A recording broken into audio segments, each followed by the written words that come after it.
Diceritakan dahulu ada seorang yang terlilit dengan hutang. Ia mempunyai hutang 500 dinar. Ia punya hutang banyak sama orang hingga akhirnya orang tersebut datang waktunya untuk menagih hutang-hutangnya tersebut. Orang yang ditagih hutang ini kebingungan karena dia tidak memiliki uang. Akhirnya dia pergi ke salah seorang saudagar kaya raya untuk meminjam uang sebanyak 500 dinar. Dan alhamdulillah saudagar ini mau meminjamkan uangnya tersebut. Tapi sebelum uang itu diberikan, orang ini ditanya terlebih dahulu oleh saudagar, kapan ia akan mengembalikan hutang-hutangnya tersebut. Maka dia berkata, insya Allah saya akan kembalikan di tanggal sekian. Saya akan kembalikan hutang-hutang saya. Kemudian uang itu dia ambil dan dia membayar hutang-hutangnya itu satu persatu. Jadi dia meminjam uang ini untuk menutupi hutang-hutangnya.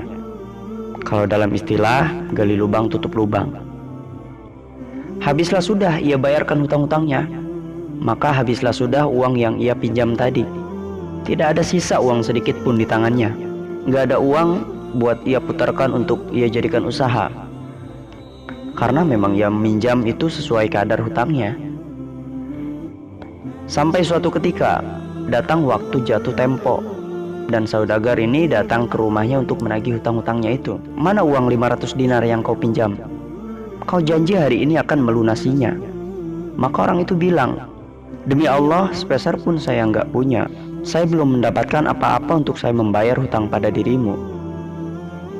Saudagar ini berkata, saya nggak mau tahu. Engkau janji akan membayar hutang di tanggal sekian dan sekarang sudah masuk jatuh temponya. Maka silahkan Anda bayar hutang-hutang Anda sesuai dengan ucapanmu. Orang itu bilang, saya tidak punya. Demi Allah saya tidak punya. Kalau begitu, kata saudagar ini, ayo kita pergi ke qadhi, pergi ke hakim. Gak benar ini perbuatanmu. Maka yang punya hutang ini dibawa ke hakim untuk diminta pertanggungjawabannya itu. Kemudian ia ceritakan perkaranya sama hakim tadi. Kenapa tidak kau bayar hutang-hutangmu? Bukankah kau sudah berjanji kalau hari ini kau akan melunasi hutang-hutangnya, kata hakim. Betul, iya saya berjanji untuk melunasi hutang-hutang saya. Tapi saya tidak punya uang hari ini. Saya bukan pengkhianat, bukan orang yang mau berdusta. Kalau saya mau berdusta, saya akan bilang saya tidak mempunyai uang. Nggak ada perjanjian di sini, nggak ada bukti. Tapi saya ngaku kalau saya mempunyai hutang dan hari ini saya nggak punya uang untuk saya bayarkan hutang-hutang saya. Maka qadhi atau hakim tadi berkata, kalau begitu kau melanggar janjimu, maka kau harus dihukum. Kau harus dipenjara. Maka yang hutang tadi berkata, kalau begitu ya sudah. Kalau memang hukuman saya harus masuk penjara, saya terima semua itu. Tapi tolong, berikan saya waktu 1 hari. Saya mau kembali ke rumah saya mau meminta izin kepada istri dan anak-anak saya, dan besok saya akan kembali lagi ke sini dan masuk ke dalam penjara. Maka sang hakim ini berkata, bagaimana mungkin saya akan percaya dengan dirimu? Siapa yang akan menjamin engkau untuk kembali lagi ke sini? Kalau kau ada yang menjamin, maka saya akan izinkan kau pulang. Maka ia bilang, ya hakim, kalau saya niat melarikan diri, sudah dari kemarin saya melarikan diri. Maka percayalah, saya akan kembali lagi ke sini esok hari. Hakim tadi berkata lagi, apa jaminanmu untuk kembali lagi ke sini? Kemudian orang ini menjawab, jaminan saya adalah Rasulullah SAW. Maka sang hakim ini bingung. Maksudmu seperti apa? Maksudmu bagaimana? Dia bilang, ya hakim, kalau saya besok tidak kembali ke tempat ini lagi, saya bersedia ditolak menjadi umatnya Nabi Muhammad SAW. Ini dia tidak main-main sumpahnya. Dan memang dia ini orang yang soleh. Dia bilang, berikan saya waktu sebentar untuk saya pamit kepada anak dan istri saya di rumah, dan esok saya akan kembali lagi ke sini. Saya bersumpah dan saya siap dikeluarkan dari umatnya Rasulullah SAW. Saya siap nggak dianggap sama Rasulullah SAW kalau saya berdusta. Maka si hakim ini mendengar sumpahnya orang ini, dan ia pun percaya dan mengizinkan dia untuk kembali pulang. Maka ia kembali ke rumah. Ia ceritakan semuanya pada istrinya, kalau dirinya itu besok akan penjara karena ia tidak bisa membayar hutang-hutangnya. Apa kata istrinya? Kalau kau dihukum, maka siapa yang dapat membebaskanmu dari penjara? Siapa yang akan menebusmu dari penjara? Suaminya itu berkata, karena saya mendapatkan jaminan. Istrinya tadi berkata lagi, dari siapa engkau mendapatkan jaminan?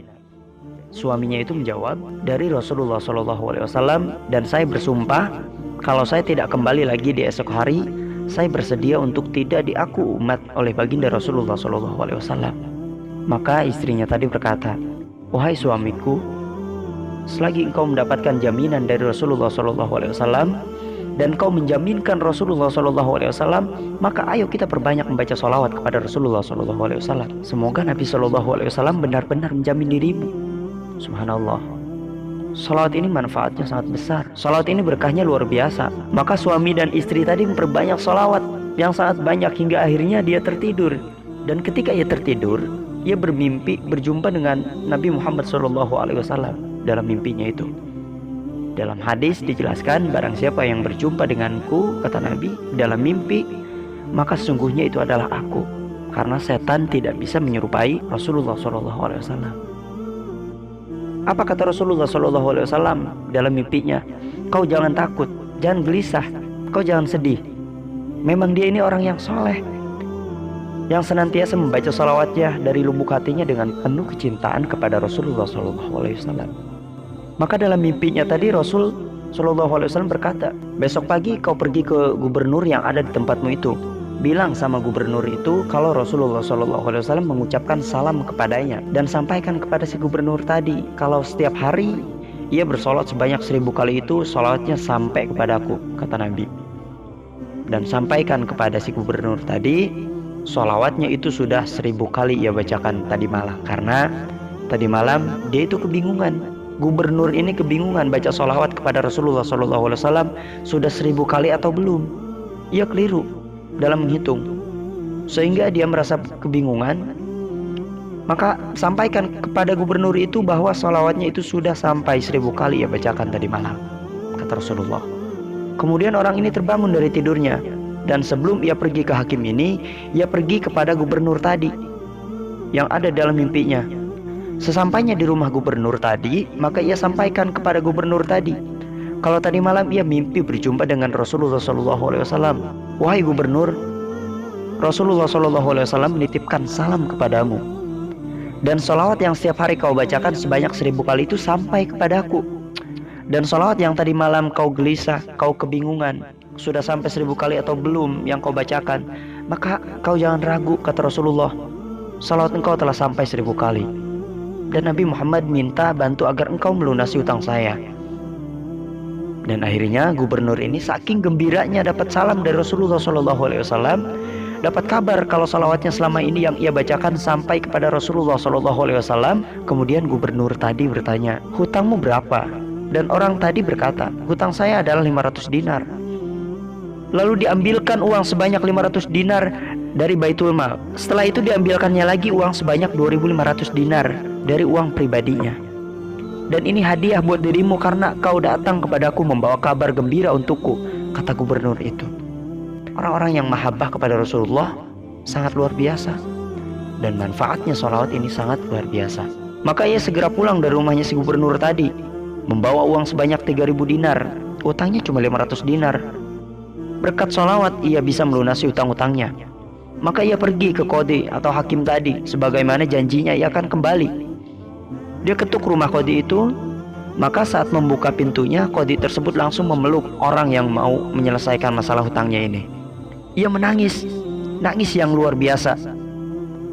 Qadhi tadi berkata, alhamdulillah, berkat dirimu tadi malam aku bermimpi bertemu Nabi Muhammad SAW. Dan kata Rasulullah SAW, ia sampaikan dalam mimpinya, kalau engkau membantu orang yang punya utang itu untuk melunasi hutangnya, maka aku akan membantumu kelak di hari kiamat nanti. Maka diambilkanlah uang oleh qadhi sebanyak 500 dinar, lalu ia berikan kepada orang yang punya hutang tersebut. Subhanallah. Sampai qadhinya ini dimimpiin oleh Rasulullah SAW. Dan akhirnya kemudian orang itu pergi untuk membayar hutang-hutangnya tersebut.